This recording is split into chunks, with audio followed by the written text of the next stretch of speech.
your blessings upon our daily lives as we work every day.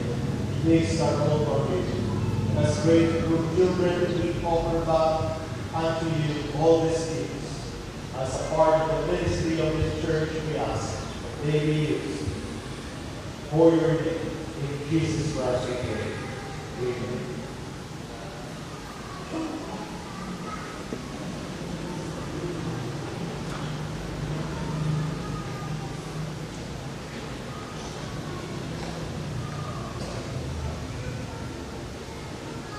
For Thanksgiving and Education Day, now sing Christian.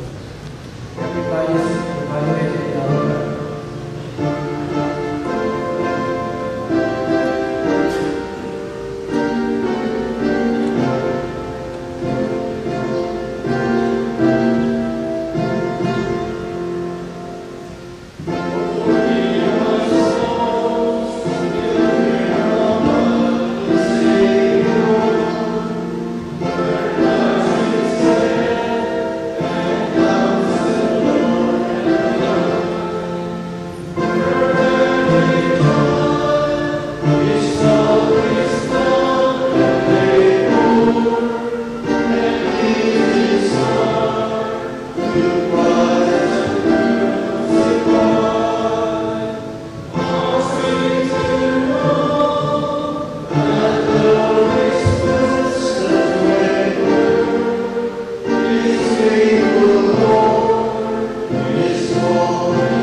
We want to thank you for your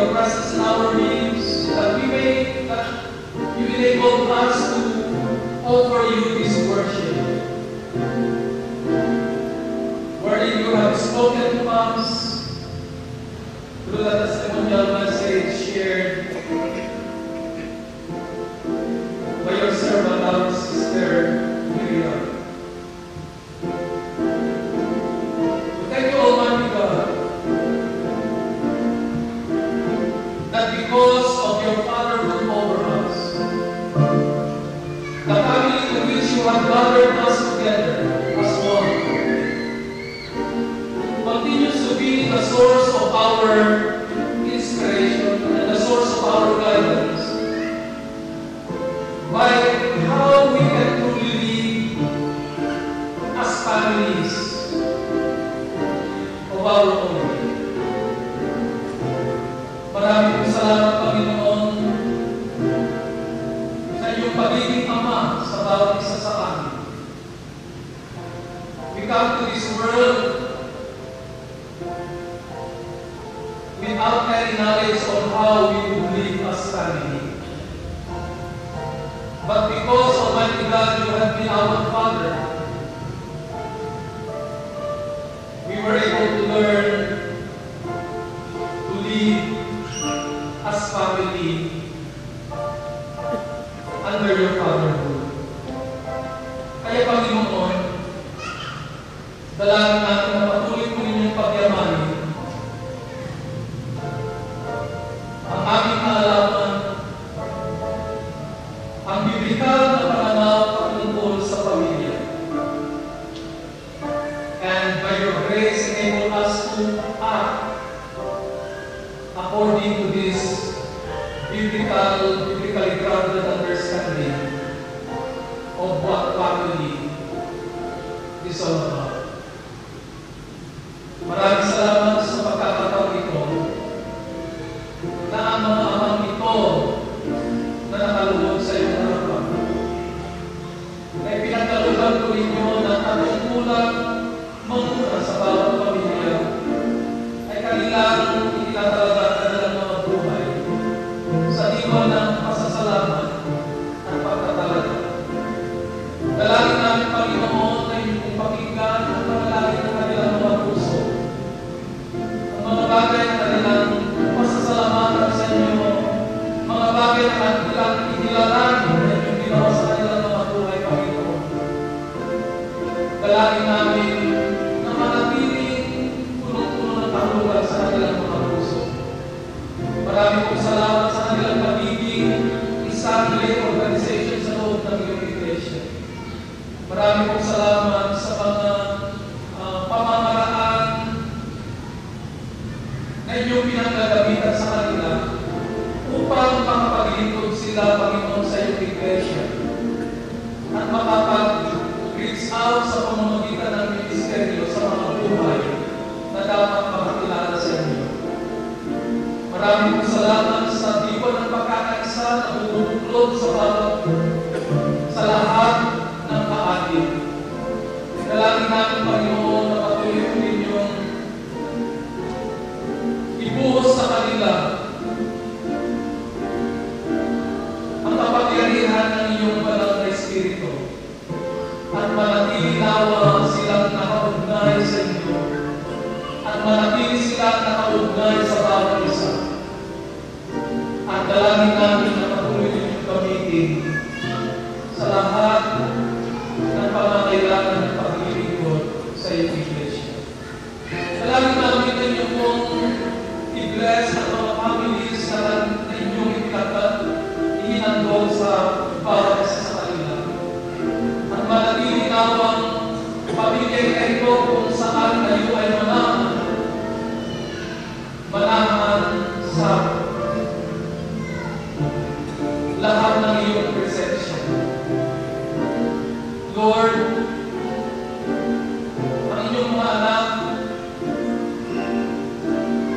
na lumapit mo sa inyong altar sa pagkakataon ito ay dala-dala ang kanilang mga damdamin ng pagkakila at pagsamba sa inyo. Dahil sa inyong pinamalas na kapangyarihan at pag-ibig ninyo sa kanila sa mga nakalipas na araw. Ang kanilang paglapit sa inyong Panginoon, dalangin namin na inyong pumigawan at inyong mga kamay sa kanilang mga balik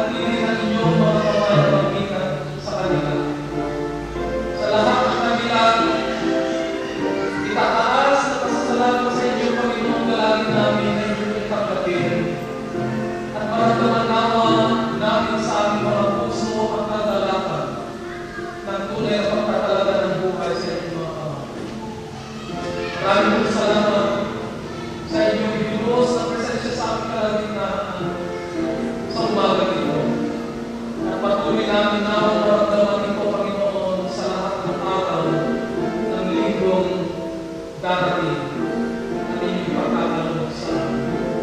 Aming tinataas, Panginoon, ang lahat ng kapurihan sa inyo sa umaga nito. Patuloy namang makilala ang iyong pangalan sa pamamagitan ng ministeryo ng iyong iglesia. We remember at this time, Almighty God, those people who are living in places na dadaanan ng bagyong tubig. Galati namin, Panginoon, ang katatagan ng loob na manatili sa mga tao nito, sa mga pamilya nito. Galati namin ang mga mapagpalang kamay na mag-ingat sa kanila sa pagdaan ng bagyong ito sa kanilang panahon.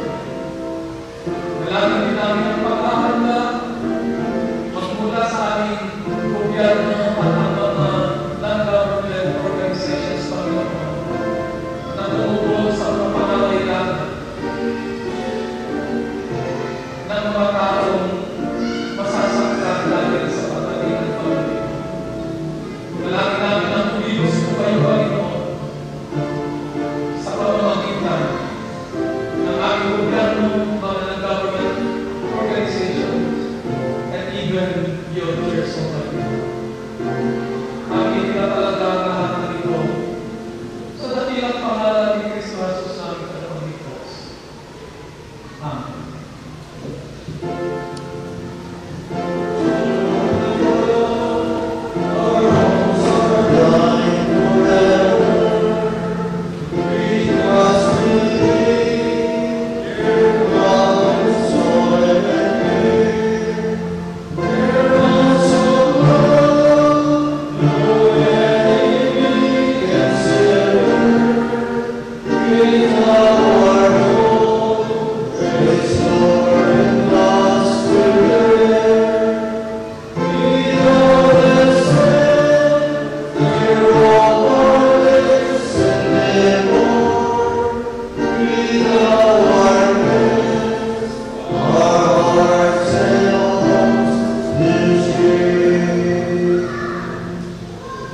Now the blessing of the Almighty God, who has given us the gift of family, and is continually gathering us as one into His family, His kingdom. The grace of our Lord Jesus Christ, the unfailing love He has shown us, and the life-giving fellowship of the Holy Spirit may continue